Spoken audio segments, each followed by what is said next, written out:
Well, if US presidential debates are about informing voters about policy and showing a watching world how democracy works, then what we saw last night was a failure. For 90 minutes, the pressure America is under was laid bare. MSNBC called it a dark event. CNN called it a hot mess inside a dumpster fire inside a train wreck.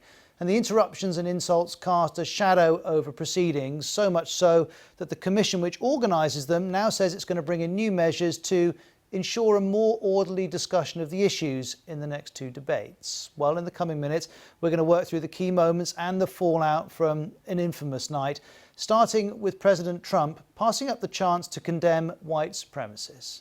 Do you want to call them? What do you want to call them? Give me a name. Give me a white name. Supremacists and Who would white you like me to condemn? White supremacists and right Proud Boys. Stand back and stand by. But I'll tell you what. Somebody's got to do something about Antifa and the left. So the president passed up the chance to address white supremacy. He did, though, tell a far-right group, the Proud Boys, to stand by. Well, now he's sought to clarify this.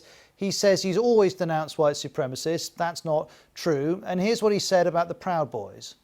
I don't know who the Proud Boys are. I mean, you'll have to give me a definition because I really don't know who they are. I can only say they have to stand down, let law enforcement do their work.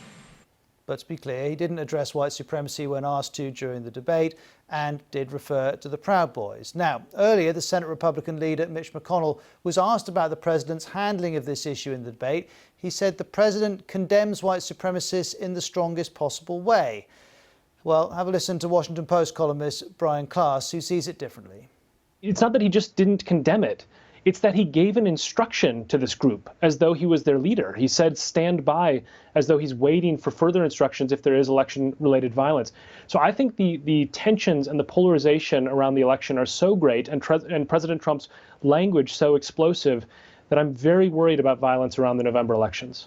Joe Biden was asked about these concerns today. Here's what he said. If, in fact, we win this election, this president will step down. It's a lot of bravado. He has no alternative. The American people would not stand for it.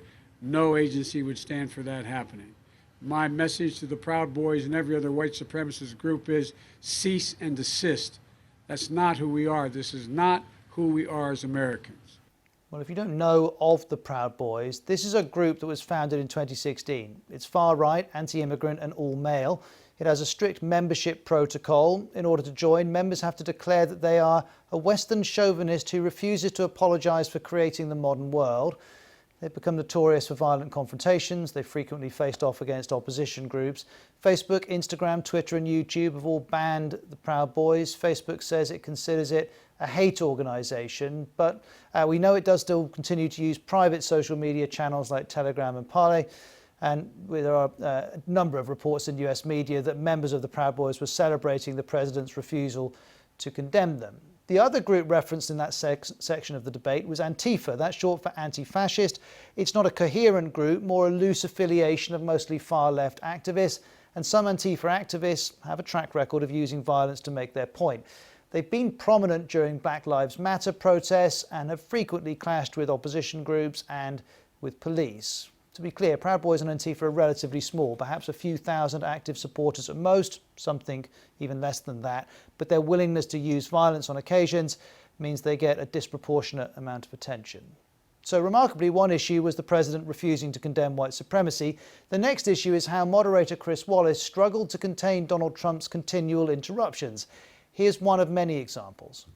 We're moving on. He didn't take them. Well, Vice President, no. Can I be honest? It's a very important Try to be question. honest. He stood up. No, he stood up, the answer to and the he question is no. Ukraine. No, sir. With $1 billion, if you that get rid is of absolutely you know what, not stop. true. You're doing it. You're going to Not have true. Gentlemen.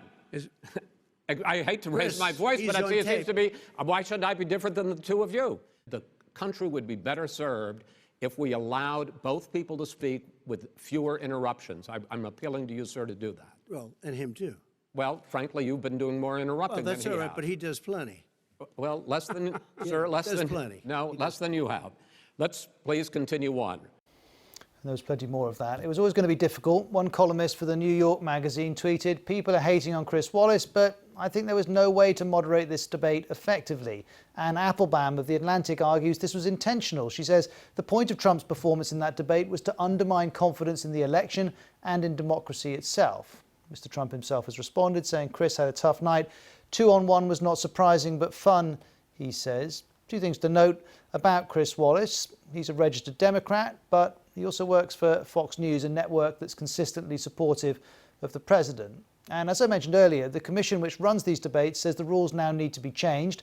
In a statement, it says last night's debate made clear that additional structure should be added to the format of the remaining debates to ensure a more orderly discussion of the issues. Well, let's get further analysis from the BBC's Barbara Plett-Usher in Washington, D.C. After the debate last night, commentators who frankly looked visibly shocked said, let's stop here. Why would we want to have another one of these? What's the point of that? And now you have this commission statement saying, yes, more structure is needed for orderly discussion. We are considering new tools, and we'll let you know what they are shortly. Now, there have been calls for things like the moderator being able to cut the mic or to end the debate early if it gets out of hand. And bear in mind, Roz, that the next debate is going to be a different format. It's going to be a town hall format in which ordinary people ask questions. So that might be a format that's less likely to be dominated by Mr. Trump in this way, because he did seem to be very calculated about his barrage of insults and interruptions and so on. It did seem to be a tactic of disruption, which even his own people said was too hot. Now, Mr. Biden himself has said that he's going to continue with these debates no matter what. And in fact, he made quite a lot of money for his campaign during last night's debate. So that's at least an incentive to keep going. But you do wonder how many more people are going to keep on tuning in if the commission doesn't come up with something that can actually bring order to this and make it a debate rather than a sort of fiasco. And Barbara, I'm losing count of the number of commentators who are either writing articles or going on TV or tweeting that this is now a crisis in American democracy, what we saw last night, what we've seen more generally. You've been covering American politics for a long while. Do you think that's overstating it? Well, I mean, President Trump has been chipping away at the norms and institutions of democracy for the past 4 years, but I would say that has escalated in recent months in the sense that he has begun to actively cast doubt on the democratic process itself. So he has said that mail-in voting will lead to massive fraud when there's no evidence that that's the case. He has not committed himself to accepting the results of the election if he thinks that there is fraud. He's not even committed to a peaceful transition of power, which is really bedrock stuff for democracy. So I think the trajectory is alarming. Is democracy right now in crisis here? I would say at the very least, the foundations of democracy in the U.S. are being tested. And just quickly, Barbara, how are we looking in the polls at the moment? Mr. Biden's still up, I assume. Yeah, there haven't been a lot of numbers since the debate itself, but he has had a very stable lead over President Trump for quite a while, in the single digits, between 6 and 10%.